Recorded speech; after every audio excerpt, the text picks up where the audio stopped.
Bueno, muy buenas tardes a todos. Agradecerte, Alejandro. Le damos la bienvenida a Alejandro Vargas de Franklin Templeton. Él está a cargo de la Academia de Educación Financiera. Y bueno, estamos culminando este primer ciclo de educación financiera con este gran tema que es la renta variable. Y, y bueno, para aquellos que no nos conocen, Gletir, corredor de bolsa, ya tiene más de 20 años en plaza. Estamos ubicados en World Trade Center y recientemente inauguramos nuestra sucursal en Punta del Este. Y les voy a pasar un breve videito en donde cuenta un poquito de lo que hacemos. Gletir Corredor de Bolsa es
Muchas gracias a Ya, todos por estar acá acompañándonos en esta sesión.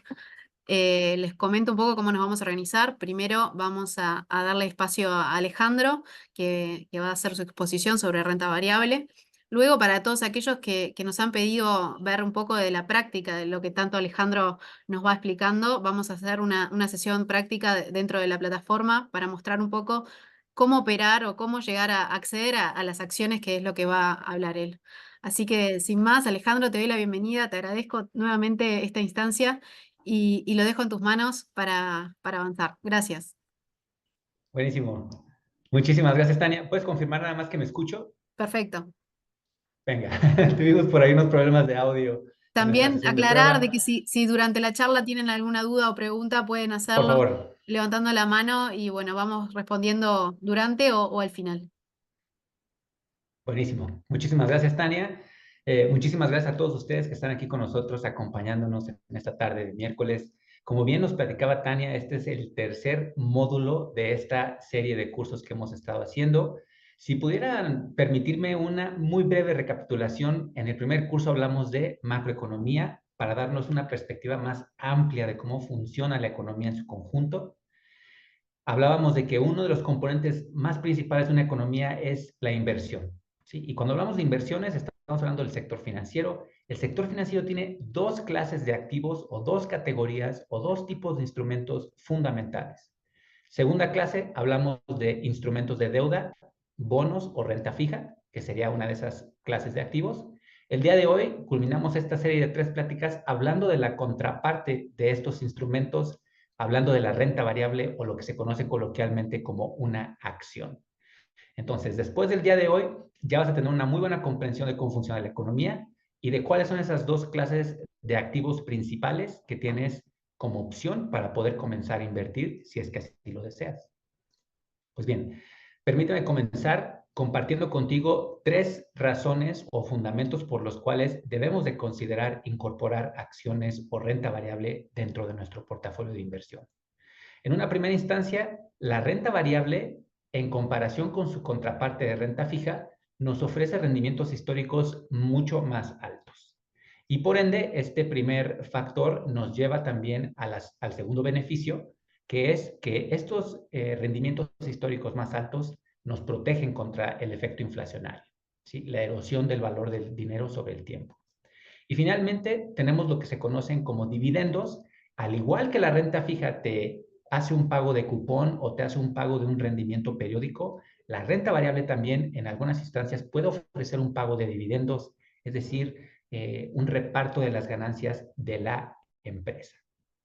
Si hablamos muy brevemente de estos tres beneficios a modo de un gráfico de manera un poquito más visual, En este primer gráfico hablamos de esos rendimientos históricos. Si lo comparamos o comparamos a la renta variable con su contraparte de renta fija y también con la otra opción que tienes a tu disposición, que es dejar tu dinero guardado en una cuenta bancaria o en una cuenta de dinero, podemos ver que los rendimientos de la renta variable han sido superiores por muchísimo, por un margen muy significativo.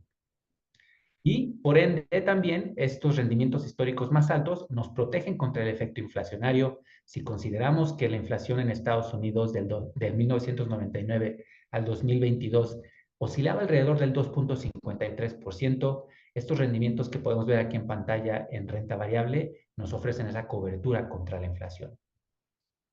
Por último, al igual que la renta fija, la renta variable nos ofrece ese ingreso adicional a través de un dividendo en aquellas acciones que lo permiten o que lo proporcionan.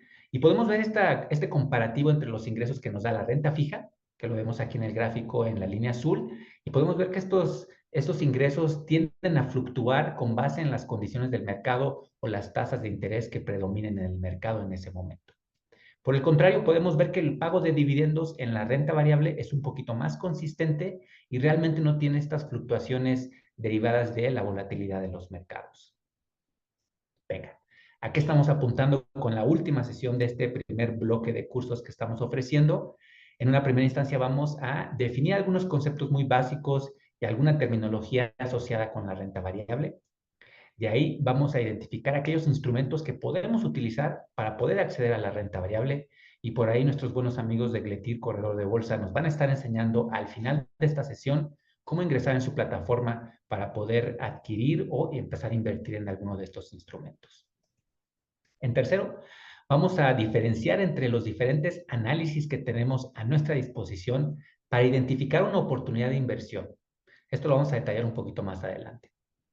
Vamos a también identificar aquellos riesgos asociados con la renta variable y algunos métodos o herramientas que tenemos a nuestra disposición para poder cuantificar y evaluar el impacto del riesgo en nuestras inversiones. Finalmente, vamos a cerrar presentándote lo que sería una estrategia de inversión en renta variable a largo plazo. Cuando hablamos de renta variable, debemos inmediatamente pensar un horizonte de tiempo a largo plazo. Precisamente porque este tipo de instrumentos son un poquito más sensibles a las fluctuaciones del mercado y por ende el invertir a largo plazo nos permite mitigar o sobrellevar esas fluctuaciones del mercado. Pero bueno, comencemos con la primera parte en donde compartiremos algunos términos muy básicos de algunos conceptos de renta variable. Les dejo por aquí una frase de nuestro buen amigo Warren Buffett que nos dice que invertir es sembrar dinero ahora con la esperanza de cosechar un poco más en el futuro.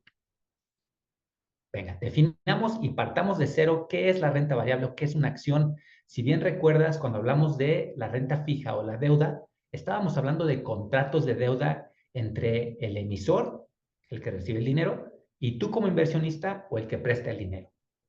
Cuando hablamos de renta variable, estamos hablando de un instrumento un poco distinto. No estamos hablando de contratos de deuda, sino de títulos financieros que nos confieren una cierta propiedad proporcional en la empresa en la que estamos invirtiendo. En otras palabras, al yo invertir en una empresa, estoy de alguna manera aportando capital y en el proceso me estoy convirtiendo en un socio accionista de dicha empresa. Al hacer esto, inmediatamente o automáticamente recibo dos beneficios o características importantes. La primera, puedo participar en las decisiones importantes de la empresa y la segunda, puedo o tengo el derecho de recibir una parte proporcional de las ganancias de la empresa a través de ese pago de dividendos que ya mencionamos con anterioridad. Ahora bien, existen distintos instrumentos en la renta variable. Para propósitos de esta plática un poquito más básica, nos vamos a centrar un poquito más en las acciones ordinarias, pero tenemos acciones ordinarias, acciones preferentes, warrants o estos títulos opcionales que nos dan este derecho de comprar una acción a un precio y en una fecha determinada. Y finalmente un American Depositary Receipt, que es un instrumento que nos permite también acceder a la renta variable, pero en diferentes mercados, haciendo el proceso un poquito más sencillo. Pero de nuevo, nos vamos a centrar un poquito más en esto de las acciones ordinarias, porque cuando tú adquieres una acción, normalmente estás adquiriendo una acción ordinaria. ¿Qué características tienen esos instrumentos? 4 muy básicas y muy esenciales. La primera es perpetuidad. Es decir, una vez que yo adquiero esa acción permanece conmigo hasta que yo decida transferirla, heredarla o venderla. De otra manera, yo sigo siendo ese socio accionista por el simple hecho de haber invertido en la empresa. Segunda característica, como bien lo mencionamos, tenemos este derecho de voto. Dependiendo del número de acciones que tengamos, vamos a poder acceder o tener el derecho de participar en estas reuniones de accionistas para poder dar nuestra opinión o nuestra perspectiva sobre qué debería o qué no debería hacer la empresa. Ten en cuenta que este derecho de voto realmente depende del número de acciones que tú poseas. No es lo mismo que un inversionista tenga una acción a que tenga 10 millones de acciones de esa empresa. Tercera característica, tenemos este derecho de ingreso o esta parte proporcional de las ganancias a través de un dividendo. Solamente tener en cuenta que dependiendo de la empresa en la que estemos invirtiendo, esta podría o no emitir un pago de dividendos. Finalmente, al convertirnos en socios accionistas de esta empresa, de alguna manera nos estamos convirtiendo o vinculando con dicha empresa. Pero ten en cuenta que tú tienes una responsabilidad limitada. Es decir, que tú solamente vas a compartir estas obligaciones legales en el monto en el que tú estés invertido en dicha empresa. Clasifiquemos ahora entonces la renta variable, porque vas a escuchar muchos términos por ahí. Vas a escuchar que una acción es una acción de valor o value, o vas a escuchar que una acción es growth o de crecimiento. Y pues valdría la pena hacer estas distinciones rápidamente para que sepas exactamente en qué estás invirtiendo. Cuando hablamos de una acción de valor, estamos hablando de una empresa que se encuentra en una muy buena situación financiera. Esta es una empresa que ya está establecida en su sector o en su industria y por ende es probable que esta empresa sí haga un pago de dividendos en algún momento del año. Además de que normalmente estas acciones de valor las denominamos como tales porque pensamos o a través de este análisis financiero que hacemos, vemos que su valor podría estar un poquito por debajo de lo que realmente debería de valer dicha acción. Cuando hablamos de una acción de crecimiento o una acción growth, estamos hablando de una empresa precisamente que está en una fase de crecimiento. A lo mejor ya están más o menos establecidas en la industria, tienen un producto que ya se está vendiendo, pero siguen en esta fase en la que están buscando expandir sus mercados o mejorar su producto o incursionar con otros productos dentro del mismo mercado. Por ende, este tipo de empresas podrían entonces no pagar dividendos al enfocar sus ganancias en la reinversión en maquinaria, en mejorar su producto, en mercadotecnia o en expandir su presencia en otros mercados. Es por eso entonces que tenemos que tener muy en cuenta que esas acciones de crecimiento podrían no estar pagando dichos dividendos. Podríamos clasificar ahora las acciones también dependiendo de cuántas acciones hay en circulación y de cuál es ese valor de dichas acciones en el mercado.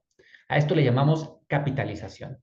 Una operación matemática muy sencilla en la que tomamos el número de acciones que están en circulación de dicha empresa y las multiplicamos por el precio bajo el cual se están cotizando. El monto que nos resulte de dicha operación nos va a dar una clasificación que veremos en la próxima lámina. Finalmente, podemos clasificar a las empresas o a las acciones con base en el sector económico en el que se desempeña dicha empresa. Podemos hablar de una empresa que está en el sector tecnológico, en el sector financiero, en el sector salud, y dependiendo del sector en el que se encuentren, como bien vimos en el primer módulo de economía, las fluctuaciones del ciclo económico podrían tener un mayor o un menor impacto en ciertos sectores económicos. Es por eso entonces que las acciones van a tener un desempeño diferente dependiendo del ciclo del mercado en el que nos encontremos. Pero ahondemos un poquito más en esto de la capitalización del mercado. Recordemos de nuevo que es esta operación entre el número de acciones en circulación por el precio de dicha acción. Si esa multiplicación nos da un monto de hasta 2,000 millones de dólares, estamos hablando de una empresa que se considera de pequeña capitalización. Generalmente, este tipo de empresas son un poquito más pequeñas y menos establecidas en comparación con sus contrapartes en el sector en el que se desempeñan, pero tienen un mayor potencial de crecimiento, precisamente porque apenas están en esa fase de instalarse en el sector. Podrían tener algunos recursos limitados y a lo mejor podrían estar reinvirtiendo dichos recursos para poder seguir creciendo. Si la multiplicación entre esas dos variables que ya mencionamos nos da o nos arroja un número entre 2 y 10 mil millones de dólares, estamos hablando de una empresa de mediana capitalización.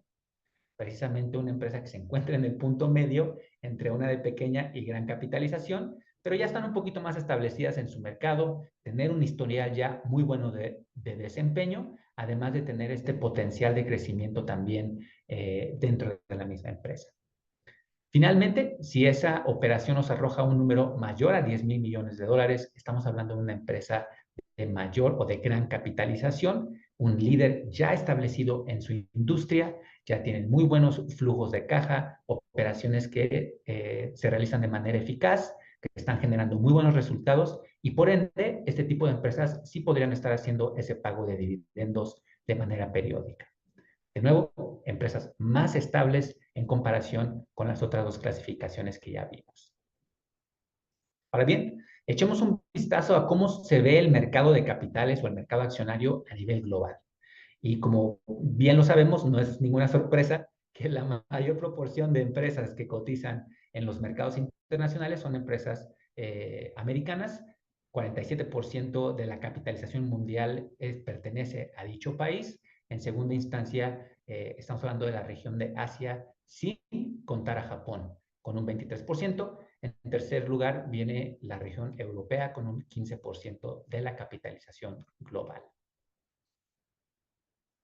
Avancemos y sigamos ahora hablando de cómo estos instrumentos de inversión pueden ser adquiridos por un inversionista. Y es aquí entonces donde entran en juego las bolsas de valores o lo que se conoce en inglés como un stock exchange, que básicamente es un mercado o un lugar en donde se comercializan estos instrumentos. Pero a su vez, también podríamos considerar esta bolsa de valor como una institución que tiene ciertas funciones o ciertas responsabilidades. En primera instancia, estas instituciones van a facilitar la colocación de estos instrumentos, así también como el intercambio de los mismos.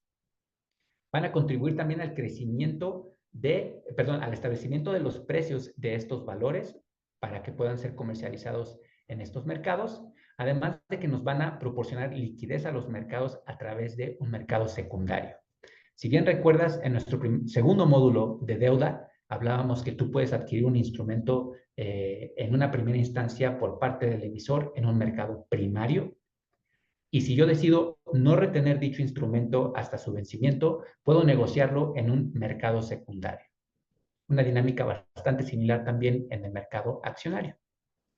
Estas instituciones también facilitan y publican información concerniente a todas estas empresas para que tú puedas acceder a ella y puedas hacer un análisis y determinar si es una buena oportunidad de inversión. Finalmente, establecen aquellas reglas de operación para que todos estos intercambios, estas transacciones, se realicen de manera justa y equitativa. Ahora bien, dentro de estas bolsas de valores o dentro de estos mercados accionarios, podemos encontrar lo que se conoce como un índice bursátil, ¿sí? Y normalmente un índice bursátil básicamente es una medida estadística, ¿sí? Un valor o un dato estadístico que conjunta a otros datos. Entonces, en el caso de un índice accionario, por ejemplo, en este caso el Dow Jones Industrial de Estados Unidos, este índice o esta medida estadística conjunta a las 30 empresas más grandes de Estados Unidos y nos va dando una pauta de cómo se están desempeñando estas empresas en los mercados accionarios. Normalmente estos índices se utilizan como un punto de referencia, ¿sí? Para medir el desempeño de otros instrumentos o para ver cuáles son las condiciones en las que se encuentra el mercado en dicho momento.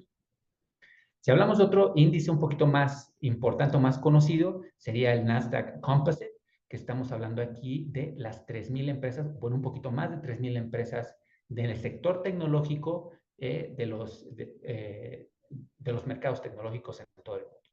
Entonces, 3,000 empresas conforman este índice. De nuevo, se utiliza como un punto de referencia para medir el desempeño de otros índices. Pero probablemente el índice que más has escuchado o sobre el que más has escuchado o el más conocido de todos es el índice S&P 500. Es el índice Standard & Poor's, que es la compañía que construye dicho índice, y este índice tiene el número 500 porque supuestamente conjunta las 500 empresas más importantes y más grandes de Estados Unidos, pero como vamos a ver ahorita más adelante, realmente son 503. Pero bueno, este índice, por esta composición que tiene de estas empresas tan importantes, también se utiliza como una medida para poder entender cómo se están desempeñando los mercados accionarios de Estados Unidos. El hecho se debe a que el 80% del valor total de los mercados accionarios en Estados Unidos está representado por estas empresas. Pero bueno, ahondemos un poquito más en este índice del S&P 500. De nuevo, es un índice que se utiliza muchísimo como referencia. Aquí en el gráfico podemos ver cómo ha sido su desempeño en los últimos 10 años. Pero la parte que realmente quiero compartir contigo es cómo está construido dicho índice. 503 constituyentes o empresas incluidas en dicho índice, con una capitalización promedio de alrededor de $75,000. Y el peso de los 10 constituyentes más grandes de este índice nos arroja un 30%, que es algo que realmente debemos de tener en cuenta, porque si estos 10 constituyentes no están teniendo un buen desempeño, podría afectar de manera significativa al índice y podría darnos una percepción un poquito incorrecta de que los mercados no están funcionando correctamente. De hecho, y últimamente has estado escuchando mucho acerca de los magníficos 7, esas 7 empresas, en su mayoría del ramo tecnológico, que están incluidas en este índice y que han estado teniendo desempeños fenomenales en los últimos meses. De nuevo, estas empresas pudieran representar un porcentaje muy grande de este índice. Si vemos su composición ya por sector al que pertenecen estas empresas, podemos ver que en su mayoría, o los 3 primeros lugares de sectores que conforman este índice, son el sector salud, el sector de la tecnología y el sector financiero. Además de estos índices que nos hablan un poquito de las empresas de Estados Unidos, también tenemos índices que nos hablan de los mercados globales. Les presento dos a manera muy breve. En una primera instancia tenemos el índice MSCI, que este es un índice que normalmente se utiliza para ver cómo están los mercados ya desarrollados en el mundo. Representa alrededor de 23 economías más grandes del mundo y representa alrededor del 85% de la capitalización de estas 23 economías. Por eso se utiliza como un buen punto de referencia para hablar de mercados desarrollados. Si hablamos de mercados en vías de desarrollo o en economías emergentes, estamos hablando del índice MSCI Emerging Markets, el cual de nuevo también conjunta a 23 economías del mundo, pero estas economías se encuentran de nuevo en una fase de desarrollo con una cobertura de 1,300 constituyentes o 1,300 empresas que representan alrededor del 85% de la capitalización de estas economías o de estos mercados. Venga. Con eso cerramos nuestra primera sección acerca de la terminología de la renta variable. Hablemos ahora de los instrumentos que tú tienes a tu disposición para poder acceder a este tipo de inversiones. Y básicamente cuando hablamos de renta variable tienes dos opciones muy básicas para acceder a dichos instrumentos. Por una primera instancia puedes invertir directamente en comprar una acción de una empresa o varias acciones. Pero por otra parte también tenemos lo que se conocen como vehículos administrados profesionalmente. De nuevo, la primera opción bastante directa y bastante simple de entender. La segunda es en la que quiero andar un poquito más para explicar cuáles son estos instrumentos que son administrados profesionalmente. En una primera instancia, o bueno, cuando hablamos de un vehículo administrado profesionalmente, precisamente las decisiones de inversión, la investigación y el análisis es desarrollado por un equipo de profesionales. Y bajo este paraguas de instrumentos que tenemos 3 tipos de instrumentos manejados o administrados profesionalmente. En una primera instancia, lo que se conoce como cuentas administradas por separado o Separately Managed Accounts. Esta es una opción para aquellos inversionistas que cuentan con capital significativo y que quieren construir un portafolio más adecuado a sus objetivos y su perfil de inversión. Entonces, es una cuenta que se administra exclusivamente para ese inversionista o esa compañía a través de un equipo de profesionales y por ende es un poquito más sofisticado. Para nosotros los inversionistas un poquito más comunes y corrientes, tenemos instrumentos a nuestra disposición, dos específicamente que son muy populares. Hablamos de lo que serían los ETFs y los fondos de inversión, que realmente son instrumentos muy parecidos, si no es que casi idénticos, y que tienen algunas diferencias por ahí muy sutiles que les voy a presentar a continuación. Pero bueno, ambos de estos instrumentos son lo que se conoce como una sociedad de inversión, es decir, una pequeña empresa que su función principal no es producir un producto o un servicio, sino que su función principal es invertir el dinero de los inversionistas. Entonces, ambos de estos instrumentos tienen una estructura y una liquidez muy similar, pero por ahí hay algunas diferencias muy sutiles que vale la pena mencionar. En una primera instancia, la primera diferencia entre ambos de estos instrumentos es la manera en la que se pueden negociar. Si yo deseo adquirir un título de un fondo de inversión, puedo poner mi operación en cualquier momento del día, pero esta operación no se va a ejecutar sino hasta el final del día de operación de los mercados. A este momento se va a calcular el valor de dicho título del fondo y se va a poder realizar la operación. Por el contrario, los ETFs pueden comercializarse en cualquier momento durante las horas de operación de los mercados. Entonces, esa es la primera diferencia más útil entre ambas. Uno, las operaciones se negocian al cierre del día, el otro se negocia durante el día. Y la otra diferencia que quiero compartir acerca de estos dos instrumentos es la transparencia en el sentido de cuándo se publican los instrumentos que contienen dichos vehículos. Cuando hablamos de un fondo de inversión, la publicación de esta composición de la cartera o de los instrumentos que vienen incluidos en dicho fondo de inversión se realiza de manera más periódica o más separada, mientras que en los ETFs la composición de la cartera se publica de manera diaria. Entonces tienes acceso a la información y por ende te dan un poquito más de transparencia los ETFs que los fondos de inversión. Pero de nuevo, son instrumentos muy similares con estas pequeñas diferencias entre ellos. Ahora bien, cuando tú eliges uno de estos vehículos administrados profesionalmente, tienes también otra opción que debes elegir y es el tipo de gestión que quieres que se realice para dicho instrumento. Dos gestiones que caracterizan este tipo de instrumentos: gestión pasiva y activa. Cuando hablamos de una gestión pasiva, estamos hablando de que el instrumento está compuesto por otros instrumentos dentro de dicha canasta, pero esos instrumentos van a tratar de replicar un índice de referencia. Hace unas cuantas diapositivas hablamos de lo que es un índice bursátil. Digamos que el S&P 500 es el índice que queremos replicar. Entonces, un fondo de inversión va a invertir en las mismas compañías que componen dicho índice bursátil.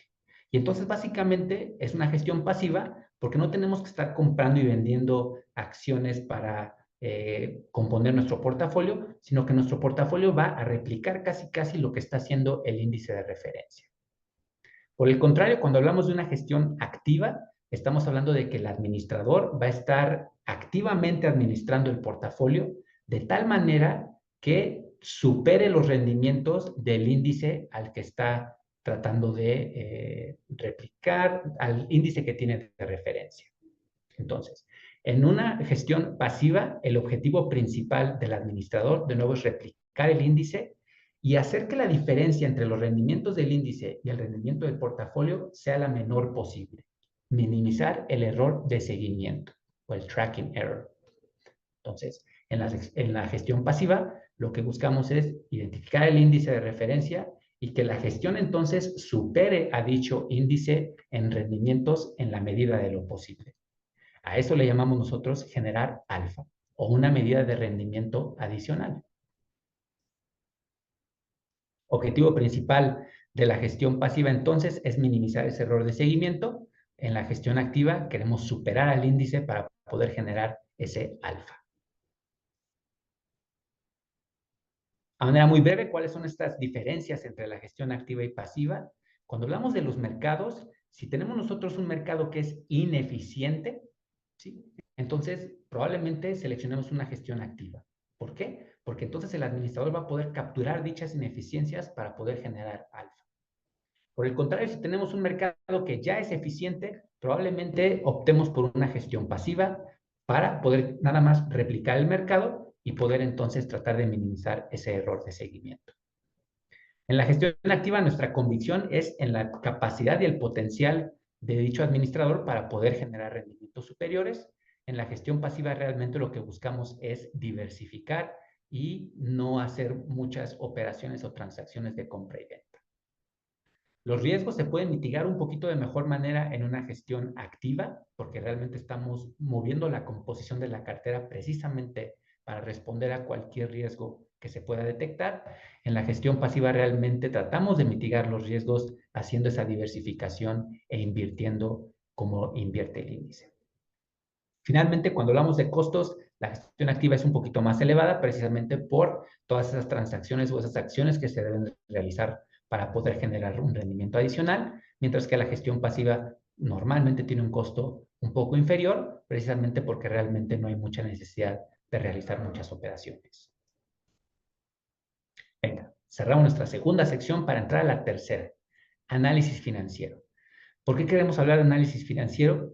Cuando estás invirtiendo en una empresa, lo vas a hacer porque ya se hizo un análisis de cómo está la salud financiera de dicha empresa y no nada más eso, pero cuáles son sus perspectivas a futuro en cuanto a crecimiento, mercados o a lo mejor su posicionamiento, porque si la empresa tiene un muy buen desempeño en el futuro, la acción que está asociada a dicha empresa también lo va a tener.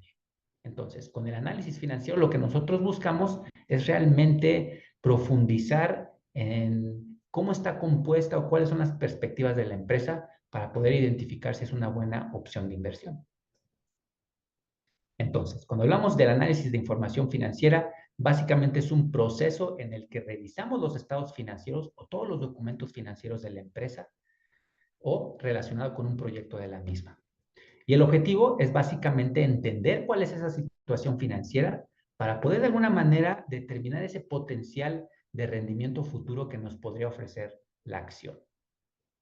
Si hablamos del análisis de información financiera, comenzamos con el análisis financiero, que básicamente ya lo explicamos, pero en perspectiva, hablemos de aquellas dimensiones que vamos a analizar de la empresa. En primera instancia, su revisión de estados financieros. En segunda instancia, vamos a ver cómo está estructurado el capital de la empresa. ¿Qué proporción es deuda y qué proporción a lo mejor son acciones? Entonces, queremos ver cómo está esa estructura de capital para ver cuánto deben y si tienen la solvencia para pagar esas obligaciones. Análisis de crecimiento, estamos hablando de cuáles son las perspectivas a futuro de la empresa en cuanto a su participación en el mercado. Finalmente, un análisis de rentabilidad para poder entender si lo que está percibiendo la empresa como un ingreso es superior a los costos que está incurriendo en la producción de sus productos o servicios. Con base en toda esta información que ya categorizamos en estos 4 bloques, nosotros vamos a poder calcular algunas razones financieras y normalmente son 4 estas razones financieras o las más importantes: razones de liquidez, razones de apalancamiento, razones de actividad y razones de rentabilidad. Y con base en estos cálculos o en estas razones financieras, nosotros podemos hacer un comparativo de la empresa contra otras empresas en el sector en el que está operando o para ver cómo se está desempeñando la empresa en relación consigo misma en un rendimiento histórico o en un desempeño histórico, para ver si está mejorando su funcionamiento o si básicamente sigue igual o si está empeorando. Tenemos otro tipo de análisis que no se centra tanto en la empresa, sino que se centra un poquito más en los precios de la acción a lo largo del tiempo. A eso le llamamos nosotros el análisis técnico. Estamos hablando de esas tendencias y patrones en el precio de una acción y en el volumen, es decir, cuántas acciones se están comercializando en los mercados, para poder identificar a lo mejor algún patrón y ver si podríamos nosotros predecir cuál pudiera ser un comportamiento futuro de dichos precios en dicha acción. 3 principios sobre los que se basa el análisis técnico. El primero, que la acción del mercado lo descuenta todo. Y ¿me lo puedes traducir, Alejandro? Por supuesto que sí. Cuando hablamos que el mercado descuenta todo, estamos hablando que los mercados están reflejando en el precio de la acción toda la información publicada acerca de dicha empresa. Entonces, tenemos esta suposición de que el precio de la acción actualmente ya refleja toda la información que nosotros debemos de conocer acerca de la empresa. Segunda premisa, los precios se mueven por tendencias. Es decir, que estos patrones cíclicos en el comportamiento del precio son tendencias que se repiten cíclicamente. Y finalmente, que la historia se repite y aquellos patrones que ya vimos en el pasado pudieran materializarse en el futuro con base en ciertas tendencias que estamos observando. Si hablamos un poquito más de cómo funciona este análisis técnico, en primera instancia, nosotros identificamos aquel activo que queremos analizar y obtenemos los datos históricos de precio y volumen del mismo. Una vez que tenemos estos datos, podemos nosotros darnos a la tarea de identificar algunos patrones y tendencias con la idea de poder entonces aplicar algunos indicadores técnicos para determinar si el precio de dicho activo pudiera ir al alza en el futuro o pudiera bajar en el futuro.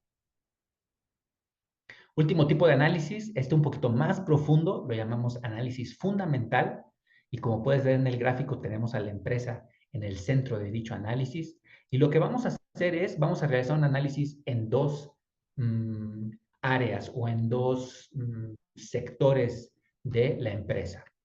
En el sector interno o inmediato a la empresa, es decir, aquellos factores que dependen de las decisiones que está tomando la empresa. Hablamos de los fundamentos de la empresa, algunas razones financieras que ya calculamos en ese análisis financiero, algunas proyecciones a futuro y los estados financieros de la empresa en la que estamos invirtiendo. Pero vamos a ampliar ese análisis y vamos a abarcar algunos factores externos también. Vamos a ver cómo está posicionada la empresa en comparación con otras empresas dentro de la misma industria. Vamos a hablar de la situación económica que impera en la economía de dicho país o de dicha región. Y finalmente, podemos hablar también de algunas tendencias del mercado. Si hay un interés por el producto de dicha empresa, si a lo mejor el sector está sufriendo algunas regulaciones o si hay algún factor externo que pudiera afectar el crecimiento futuro de dicha empresa. Y con base en estos dos enfoques de análisis, nosotros podemos determinar el valor intrínseco de la acción para determinar si ese valor está infravalorado y probablemente vaya a subir en un futuro, o si la acción está sobrevalorada y en un futuro vaya a bajar dicho valor. Independientemente del tipo de análisis, si es financiero o si es este otro análisis que acabamos de ver, tenemos dos enfoques a nuestra disposición. Podemos hablar de un enfoque top-down o de arriba para abajo, en donde hacemos este análisis a profundidad, comenzando con un aspecto o un enfoque más amplio. Estamos hablando de que vamos a analizar las tendencias de la economía y aquellos factores a una escala más amplia, para después centrarnos en el sector en el que opera la empresa y después centrarnos en su salud financiera o en ese análisis financiero que ya discutimos. Por el contrario, tenemos el opuesto a este enfoque, que sería el bottom-up approach, o un enfoque de abajo hacia arriba, en donde lo que primero hacemos es identificar una empresa que nos atrae o que pudiera ser una opción de inversión, y entonces nos dedicamos a hacer ese análisis detallado de la compañía de manera individual, para entonces ampliar el análisis a el sector, cómo se está desempeñando en el mismo, y finalmente ampliar el análisis un poquito más. Venga, cerremos la presentación hablando de riesgos de inversión en renta variable. Me retracto, nos quedan dos secciones rapidísimas. Hablemos de los riesgos para cerrar entonces con una estrategia de inversión en renta variable. Cuando hablamos de un riesgo, ya lo vimos en el módulo anterior, hablamos de riesgo, es esa probabilidad de que no se cumpla el objetivo que nosotros estamos buscando al invertir. Tenemos que tener en cuenta que el riesgo no es lo mismo cuando nos encontramos arriba de esta montaña rusa que cuando nos encontramos abajo de la misma. Sin embargo, es importante hablar de riesgo y específicamente hablar de los dos tipos de riesgos a los que nos enfrentamos cuando hablamos de invertir en acciones. Tenemos el riesgo específico o intrínseco, que es ese riesgo asociado con invertir en la empresa que ya hemos seleccionado. Pero también tenemos un segundo riesgo que realmente es muy difícil de evitar, y estamos hablando de ese riesgo de mercado o ese riesgo sistemático. Cuando hablamos de esta analogía que ven aquí en pantalla con estas fotos, el riesgo específico es el conductor que está manejando la empresa en la que estamos invirtiendo. Entonces, ¿qué decisiones está tomando? ¿Qué camino está tomando? Esos son riesgos que está tomando el liderazgo de dicha empresa que pudiera resultar en una situación no deseada. Pero cuando hablamos del riesgo sistemático, estamos hablando de aquellos baches en el camino que el conductor realmente no tiene injerencia o control sobre de ellos. Estamos hablando de aquellos factores económicos que pudieran afectar el desempeño del sector o de la empresa en la que estamos invirtiendo y que realmente no pueden ser mitigados o pueden ser minimizados. Entonces, el riesgo sistemático es muy difícil de predecir y en general es muy difícil de evitar también. Pero bueno, si nosotros queremos hablar de riesgo y queremos cuantificarlo, podemos hacerlo a través de lo que se conoce como la volatilidad. Ahora bien, la volatilidad depende o va muy de la mano con la rentabilidad promedio de un instrumento. Entonces, nosotros graficamos la rentabilidad promedio de dicho instrumento y la volatilidad entonces representa qué tanto se puede desviar el rendimiento de mi instrumento de ese rendimiento promedio ya observado históricamente. Un instrumento con baja volatilidad va a tener fluctuaciones de esa rentabilidad promedio muy bajas. Pero si avanzamos en el tipo de instrumento a unos con volatilidad media o volatilidad alta, podemos ver que esas fluctuaciones en el rendimiento actual del instrumento comparado con esa rentabilidad promedio van a ser muchísimo más pronunciadas. Alejandro, disculpa, tenés una Sí, consulta. adelante, por favor. Dice, Berkshire Hathaway es una acción de valor, pero no paga dividendos. Supera históricamente al Standard & Poor's 500. ¿Es posible considerarla también como una acción en crecimiento?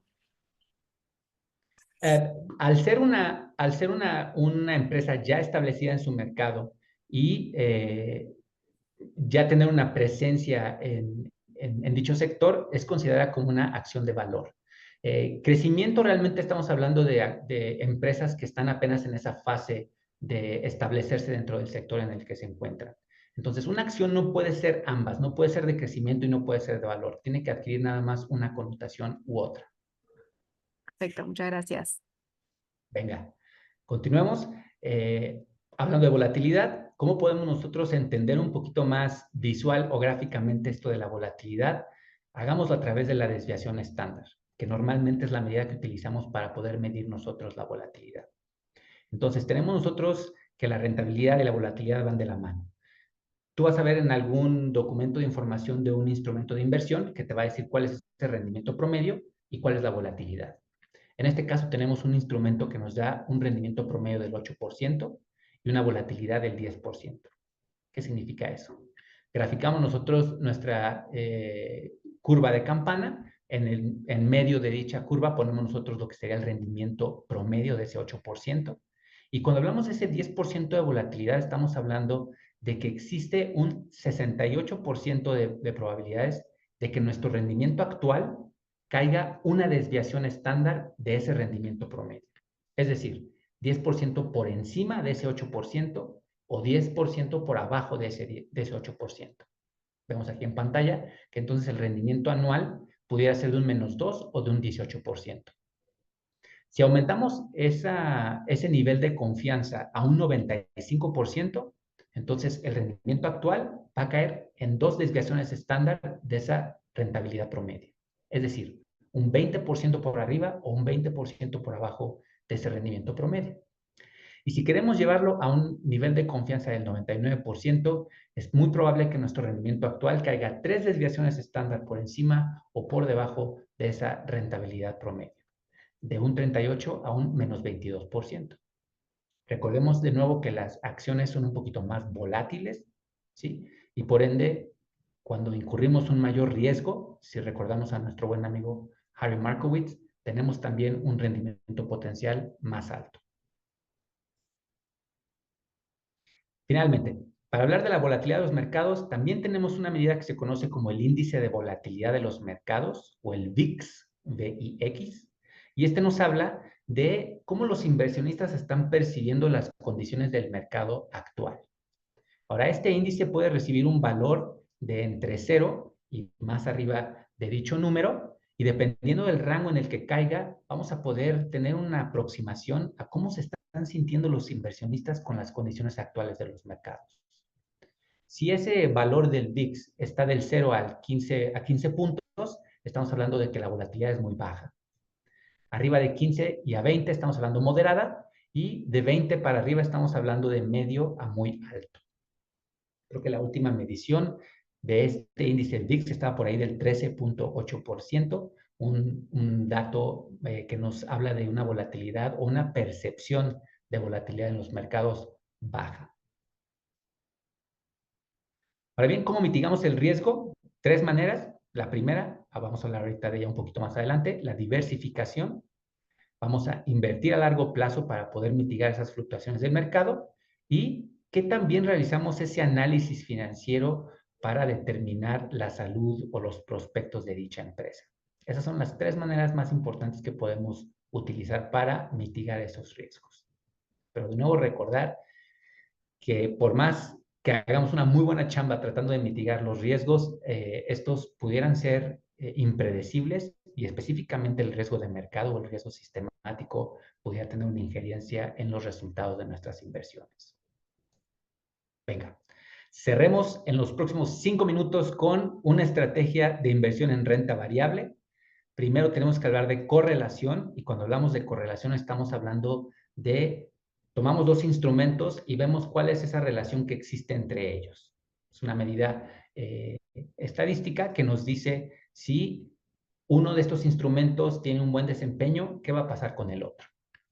Cuando esa correlación es positiva y de 1, estamos hablando que los rendimientos de ambos instrumentos se van a mover en la misma dirección, ¿sí? Si el instrumento sube, el otro va a subir en la misma proporción y viceversa. Cuando hablamos de una correlación 0, es decir, que no existe correlación entre ambos. Y si hablamos de una correlación negativa, estamos hablando de que los rendimientos se van a mover en direcciones opuestas y en la misma proporción para ambos instrumentos. Idealmente lo que se busca es encontrar aquellos instrumentos que tengan correlaciones bajas o negativas para poder entonces diversificar nuestras inversiones. Vemos aquí en pantalla que los ganadores se rotan. Para hablar de diversificación un poquito más a profundidad, digamos que tú decides invertir en acciones de mercados emergentes que estaban dando un rendimiento muy bueno por ahí del 2012, pero en 2013 vemos que esos rendimientos ya no son tan espectaculares como los vimos en el anterior año. Igual con el 2014, 2015 también no tuvieron un buen desempeño, y cuando ampliamos la foto podemos ver que esos desempeños van fluctuando de manera considerable, dependiendo del año en el que nos encontremos. Entonces, no podemos nosotros invertir todo nuestro dinero en un solo instrumento, porque entonces esas fluctuaciones van a ser muy pronunciadas. Si nosotros dividimos nuestro dinero a invertir en diferentes instrumentos, esas fluctuaciones van a ser mitigadas por los distintos instrumentos y esa diversificación que estamos llevando a cabo. Voy a ubicar esta lámina. Hablemos ahora sí de la estrategia de inversión en renta variable. De nuevo, una estrategia a largo plazo que incluye ciertos elementos. Número 1, una asignación de activos. Distribuir nuestras inversiones entre diferentes instrumentos, identificando la proporción correcta con base en nuestro perfil de inversión. Diversificación, como ya bien lo dijimos, distribuir esas inversiones entre diferentes instrumentos. Una estrategia buy and hold quiere decir que compramos un activo o un instrumento y lo mantenemos por mucho, mucho tiempo. En comparación con aquellas estrategias en donde compras y vendes dependiendo de las fluctuaciones del mercado. Hablamos de una inversión sistemática en la cual tú estás invirtiendo un monto de manera disciplinada y específica por un periodo determinado.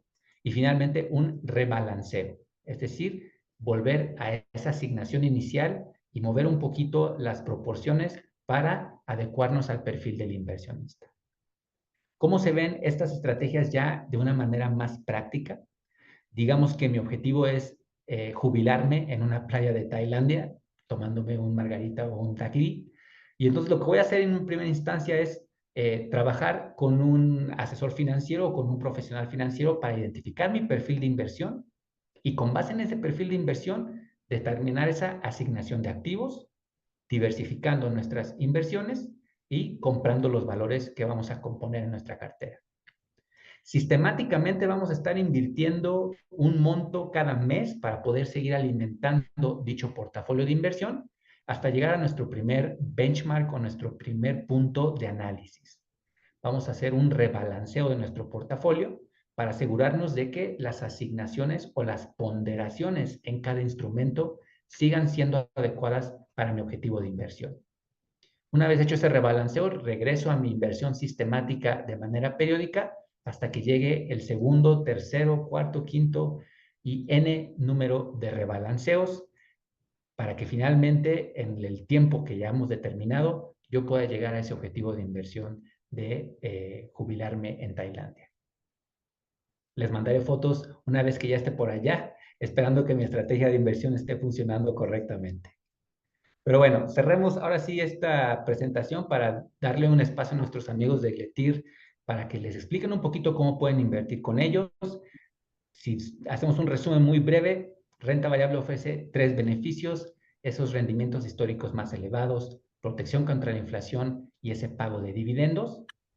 Las acciones ordinarias te dan ciertos derechos al invertir en una empresa y las acciones pueden ser gestionadas individualmente o a través de vehículos administrados profesionalmente. El análisis financiero técnico nos ayudan un poquito más a entender cómo se está comportando tanto la empresa en su desempeño como los precios y el volumen de la comercialización de una acción. Y el riesgo en las inversiones puede ser ya sea sistemático en general del mercado o específico de una empresa en la que estemos invirtiendo. Venga, finalmente invertir en renta variable implica invertir a largo plazo, siguiendo una estrategia y acercándonos con algún profesional para que realmente hagamos un muy buen trabajo. Con eso termino mi participación, regresando de los micrófonos a nuestros amigos de Gletir, por si existiera por ahí una última pregunta antes de pasar a esta explicación de cómo funciona la plataforma para que ustedes puedan empezar a invertir con ellos. Tania. Alejandro, muchas gracias. Excelente, como siempre, esta conferencia. Creo que fue todo muy Gracias. claro. Igual invitamos a cualquier consulta que surja del público, puedan hacer a través de, bueno, ahora levantando la mano, o si no, finalizado, nosotros le vamos a estar mandando el webinar grabado. Y bueno, por mail pueden también enviar cualquier otra consulta que les surja post charla. Así que no sé, Buenísimo. si no surge nada, quedamos a las órdenes. Te agradezco, Alejandro, nuevamente, infinitamente, que tus exposiciones son súper claras, creo que amigables, Gracias. y la realidad es que hasta ahora siempre el público ha hablado muy bien de cómo exponés y lo claro que llegan los conceptos. Muchísimas gracias, Tania. Muchísimas gracias a todos ustedes por estar conmigo. Esperamos vernos pronto y los dejo con mis amigos de Gletir. Hasta pronto. Bueno, a todos aquellos que quieran quedarse unos minutos más, la idea, les presento a Martín Valparda, que es asesor comercial acá en Gletir, que lo que va a hacer es bajar un poco a la práctica, que es algo que nos han consultado en otras conferencias, es, bueno, si quiero una acción, cómo accedo a esa acción. Y bueno, a través de nuestra plataforma, mostrarles cómo accedemos a la plataforma, cómo comprar y vender una acción. Y bueno, para ello tenemos acá a Martín Valparda, que bueno, lo dejo en manos de él ahora el uso de la plataforma. Entonces, bueno, Bueno, buenas tardes a todos. Voy a tratar de ser un poco más corto de lo habitual para que estemos un temita. Ahora sí. Bueno, ahora sí. Llegar a la renta variable es tan amplio el espectro de opciones y demás, que a veces decidimos ir a través de fondos y ETFs, fondos manejados activamente, como bueno, los de Franklin y varias empresas más, familias de fondos que confiamos de hace años, donde nos gusta en ese sentido la posibilidad de diversificar y, como decía Alejandro, no exponerse todos a un mismo riesgo en un mismo emisor, y bajar ahí ese riesgo específico de cada empresa. En ese sentido, bueno, varias son las maneras de llegar e invertir en Gletir. En la práctica tenemos una plataforma de trading que es de Saxo Bank, que de alguna manera es como que le alquilamos el servicio y bueno, uno básicamente opera como si estuviera en Saxo Bank, que es un banco danés de primera línea, que es una plataforma muy amigable, completa. Y la verdad configurable para cada cliente en la manera que lo prefiera. Así que ahora les voy a mostrar un poquito cómo es esa plataforma. También tenemos nuestra mesa local, al ser corredores de bolsa, donde uno también puede instruir una orden de compra a través de un asesor de acciones, de bonos, de fondos, ETFs, ni hablar. Así que bueno, tenemos la posibilidad de hacer demos, probar la plataforma con $100.000 ficticios, obviamente, que bueno, uno puede ahí armarse con tanto capital, diversificar, probar, ver cómo reacciona frente a lo que uno cree antes de largarse al mundo real. Bueno, que es totalmente distinto, donde lo psicológico obviamente implica, pero si uno se arma bien, una estrategia a largo plazo, con cabeza, debería apostar que es una inversión y no una especulación. Así que a continuación le voy a mostrar un poquito, y obviamente me interrumpe por cualquier consulta y demás, lo que es la plataforma bien rápido en la práctica. Así que le voy a compartir ahora la pantalla y espero que esté compartiendo. Ahí entiendo que todos ven. Bueno, yo entré acá a la plataforma de vuelta de tipo demo. Así les mostraba, es bien parecida al demo a lo que pasa realmente. Son 100.000, ahí verán 100.000 disponibles que uno tiene. El mercado ahora está cerrado, así que voy a ver qué pasa con las operaciones. Pero bueno, uno en la plataforma puede buscar de esta manera ciertos títulos. Acá ve acciones, fondos y futuros, opciones, bonos, lo que sea. Pero bueno, si voy a ETFs, así diversificamos y seguimos con una línea parecida a la que veníamos hablando. A mí me gusta, bueno, probar, por ejemplo, el SPY, que es un- bueno, ahí me está pensando, es uno de los títulos ETF más operados mundialmente. Acá uno puede ver un resumen de lo que es la cuestión. Verlo gráficamente también es importante. Yo acá ya me había metido una línea de tendencia de los 200 últimos movimientos, muy usada. Puedo agregar más osciladores, RSI, volumen. La verdad que es muy completa, como le decía, así que en ese sentido, bueno, cambiarle lo que es, si uno quiere ser daily, acá puede ver las velas que en, en tiempos de 5 minutos, en tiempos de días, así la ve más clara, capaz como viene la tendencia realmente y no se deja llevar por la oscilación del momento. Y bueno, también operar directamente a través de acá, por ejemplo, clic derecho, nueva transacción, y acá le abre la boleta de operaciones donde ve el título, en este caso este ETF que veníamos hablando, y acá hay varios tipos de órdenes. Tenemos videos tutoriales también, de paso les digo, de cómo operar. Por ejemplo, a mí me interesa comprar ahora mercado rápido, comprar mercado, le digo, dame 100 acciones. Como el mercado está cerrado, obviamente no me va a dejar, pero les puedo predefinir de esta manera una orden límite. ¿Está bien? Y, y bueno, ejecuto la orden, me dice acá un poco los detalles, qué comisiones me va a cobrar y demás, y la mando. Y esto, bueno, es una orden cursada que por ahora, cuando queda en órdenes tipo pendientes, acá abajo, y cuando me abra va a quedar en la posición acá abierta, viendo yo entonces las ganancias o pérdidas casi que en real time, porque la plataforma tiene un 15 minutos de delay en lo que son los precios, pero para quien hace buy and hold o eh, inversiones más a largo plazo, es totalmente insignificante la diferencia. Así que, bueno, también por último, los invito a ver en lo que es renta variable. Les dejo compartir esta y les paso a compartir otro lugar donde nos interesa que ustedes estén, y es ahí en nuestra parte de ideas de inversión. Ahora les comparto en la página de Letir. Es un lugar donde nosotros vemos mucho valor y hay mucho laburo metido en lo que es en nuestro lo que es sector de nuestro asset, sector de asset. así Así que que los los invito. invito a ver pasar por ahí y ver ideas de renta variable. Ahí vemos, por ejemplo, un monthly stock, carteras recomendadas y un lugar donde a mí me parece que hay mucho valor en ese sentido, el Equity Ranking. Es un reporte donde uno cuando abre ve acciones de gran valor estamos hablando de un determinado valor por cada empresa que estamos recomendando, que son recomendadas por los grandes analistas, más del 80% de los analistas que están recomendando comprar esas acciones, cuyo crecimiento se prevé que para el año sea más del 5%. Bueno, es un reporte según cada segmento de mercado discriminados, donde uno también puede ahí sacar ideas para comprar acciones de vuelta de la plataforma o instruyendo a través de un asesor en nuestra mesa local. Bueno, Capaz que Bueno, Martín, aclarar de que una vez que se abre la cuenta, la puedes abrir a través de la página web, en donde dice apertura de cuenta con montos inferiores a $15.000, es toda la apertura online. Y una vez que tenés el usuario y contraseña, es la pantalla que ustedes estaban viendo ahora. O sea, lo que estaba viendo Martín, se les habilita una vez que abren la cuenta y se les da su usuario y contraseña. está perfecto.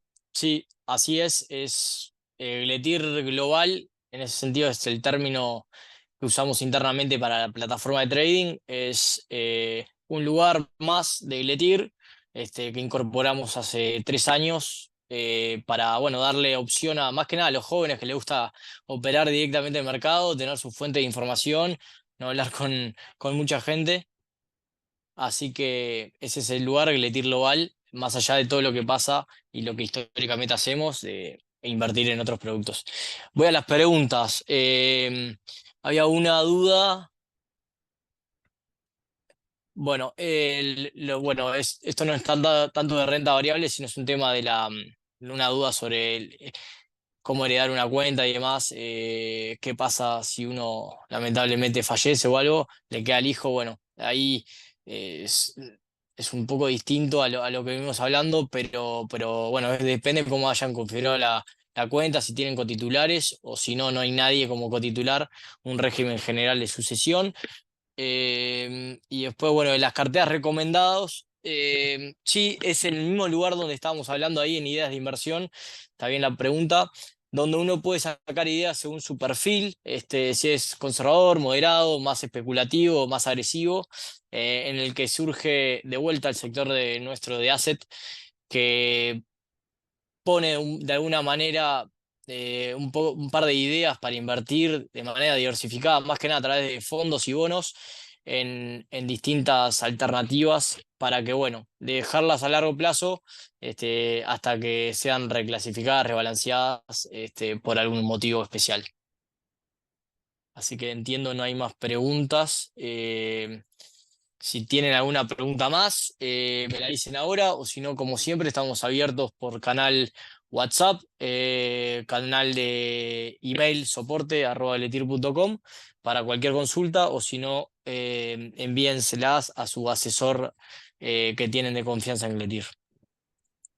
De todas maneras, quedamos en contacto a través del correo que les vamos a estar enviando con la presentación, y cualquier duda que hayan tenido de la conferencia, tanto de Alejandro como lo que acaba de presentar Martín, quedamos a las órdenes para poder responder. Así que Martín, de repente, si no hay ninguna, ahí tenés una más. ¿Qué costo tiene un movimiento? bien, Bien, buena bien, pregunta. buena pregunta. Los costos en la plataforma ya están tabulados, lo pueden ver en nuestra cartilla de costos publicada en Gletir, pero rápidamente, si son ETFs y acciones, son del 0,75% de la operación, con un mínimo de $7,5 por operación, como les digo. Después, bueno, fondos, bonos tienen otros costos, pero para lo que es renta variable que veníamos hablando, esos son los costos. Después, bueno, pueden ver por mesa local, de tener otra cartilla de costos. Capaz que la mesa local generalmente la usamos para operaciones más grandes, donde ahí uno puede bajar la comisión porcentualmente y no exponerse al 0,75%. Por último, IRPF, algo importante. Y le hablo de Letir, más que nada somos agentes de retención por estar regulados por el Banco Central. Sí, en lo que son dividendos, en lo que son cupones, intereses que uno cobra como residente, tenemos el deber de retener el 12% de ellos, así que uno también a veces es algo importante considerar la parte fiscal. Acciones que pagan buenos dividendos están muy buenas, pero también tienen esa partecita de que tenemos que pagar IRPF y tenemos que retenerlo. De aquí a que ustedes lo usen o no, hagan un crédito fiscal, ya no es tema nuestro, lo pueden hablar con su contador, pero en general no se hace nada, se retiene, es una obligación que uno tiene por ser residente y un tema de IRPF, de extensión de la renta, que incluye lo que pasa no solo dentro del país, sino fuera. Y bueno, pero por el tema de diferencia de precios, de todas maneras, uno ahí, en lo que es crecimiento de capital, no tiene exposición al IRPF. Si yo compro una acción que vale 10, me fue pagando dividendos semestralmente y voy pagando 2, voy cobrando 2 de dividendos, pago el 12% de ese 2, pero el día de mañana esa acción vale 20, del 10 al 20, todo lo que creció no está expuesto al IRPF, no tienen que hacer nada, la pueden vender, es entera su ganancia para ustedes, ya pagaron IRPF por los dividendos. Así que si hay alguna pregunta más, y si no damos medio por finalizado esta instancia, si no lo molestamos más, que es tarde. Bueno, entiendo que Bueno, no. entiendo que no. Así Así que que yo los saludo. Muchas saludo gracias Tania, a y ahora Tania todos. les... Así que quedamos en contacto a través del correo y nuevamente cualquier duda estamos a las órdenes.